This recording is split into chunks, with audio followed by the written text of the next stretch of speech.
एक बार की बात है कि एक खुशहाल पति पत्नी बाजार गए तो उन्होंने वहाँ एक बहुत ही सुंदर मूर्ति देखी। तो लड़की उस मूर्ति को खरीद लेती है और घर ले आती है। घर पर सभी लोग उस मूर्ति की तारीफ करने लगते हैं। वो लड़की उस मूर्ति की ओर देखकर कहती है कि यह मूर्ति दुनिया की सबसे सुंदर मूर्तियों में से एक है।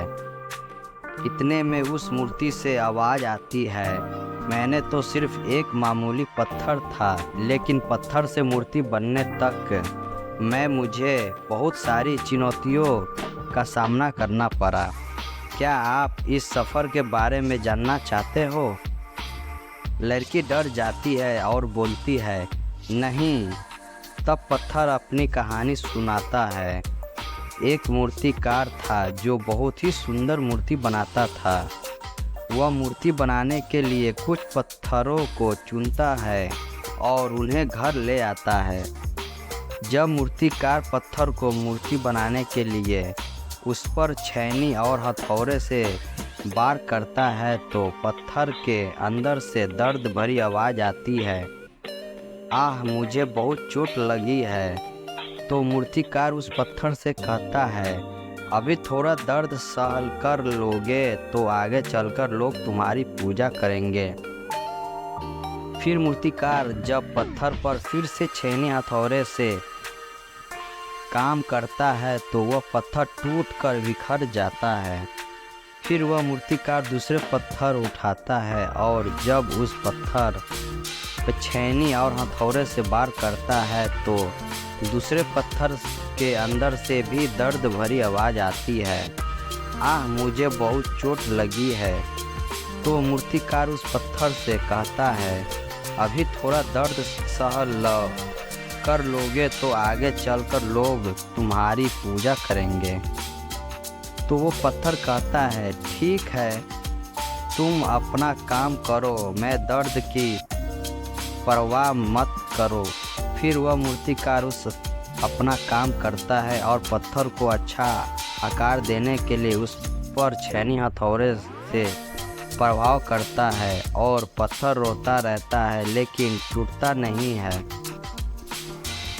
फिर मूर्तिकार उस पत्थर को आग की भट्ठी में डाल देता है और कुछ समय के लिए उस पत्थर को आग की तनक में जलने के लिए छोड़ देता है।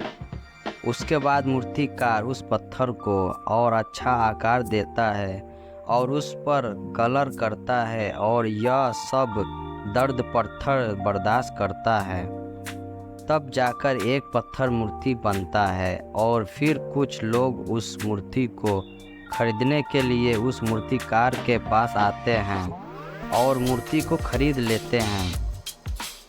इतना कुछ सहना पड़ता है, तब जाकर एक पत्थर मूर्ति बनता है और तब जाकर लोग उस पत्थर को पूजते हैं।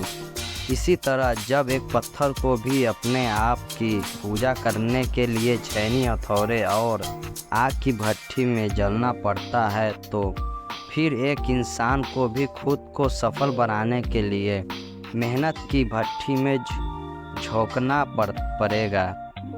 जिस तरह एक पत्थर को मूर्ति बनने के लिए तपना पड़ता है, उसी तरह हर इंसान को सफलता पाने के लिए मेहनत की भट्टी में तपना पड़ता है, तब जाकर ही सफल मिलती है। ऐसे लोग मार्केट में बहुत मिलेंगे। तो नेटवर्क मार्केटिंग के बारे में, किसी बिजनेस के बारे में या शेयर मार्केट के बारे में बोलेंगे कि हमने भी किया है और हो सकता है उन्होंने किया भी हो, लेकिन मेहनत की भट्ठी में आते ही वह टूट गया हो और असफल हो गए हो। इसलिए हमें किसी की बात पर ध्यान नहीं देना चाहिए, हमें सिर्फ डट कर मेहनत करनी चाहिए।